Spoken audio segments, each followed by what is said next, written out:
Joining us to discuss the possibility of new sanctions in Iran and developments there is Trita Parsi, founder and president of the nonprofit National Iranian American Council in Washington, D.C. Thanks for speaking with us. Thank you for having me.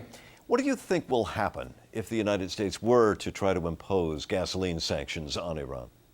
Well, I think first of all, it's going to be very difficult to impose effective gasoline sanctions on Iran because you would have to get the cooperation of all the countries in the Security Council, including Russia and China. If one tries to impose gasoline sanctions through what has to be then to be effective, a naval blockade, without Security Council authorization, well, then that would be considered an act of war, and that would be a very, very risky strategy for the Obama administration to undertake. And then there's the question that if the sanctions were imposed, what would the effect have or be on the opposition movement? Well, that's the other aspect of this, that the government obviously is better equipped to deal with the cost and the impact of the sanctions than ordinary people. And these gasoline sanctions are extremely broad-based, so it is quite likely that it will be the ordinary people, including the people that have been protesting on the streets, demanding that their votes be counted, that will be primarily affected by this rather than the government itself. So in other words, the people would become angry at those who impose the sanctions and perhaps forget so much about the anger against their own government.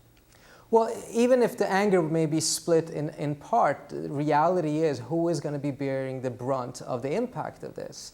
The government seems to be far more capable of being able to protect itself, whereas ordinary people have no such capabilities.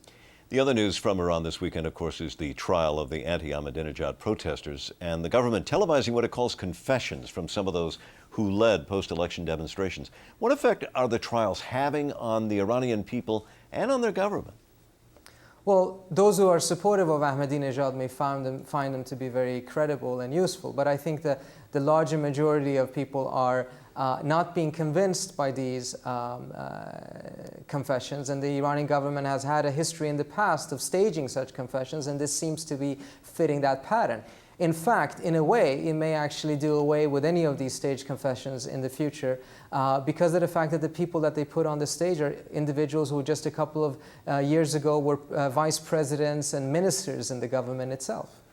And still hanging out there is the overture that was made by the Obama administration to Iran to attempt to engage in negotiations with that country.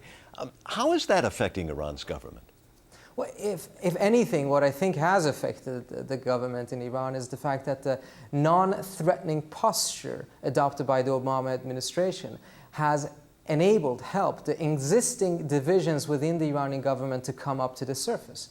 During the Bush years, in which the United States took a much more threatening posture towards Iran, that enabled the government to close rank because there was a sense of a common threat. Had President Bush still been in power, I wouldn't be surprised if the opposition would have swallowed its pride and its anger and stopped protesting against the election, perception of an election fraud. Just about out of time, but do you expect that Iran will have an answer for the U.S. soon?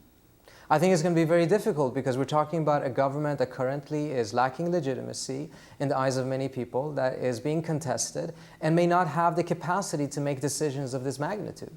Trita Parsi, thank you very much for speaking with us. Thank you for having me.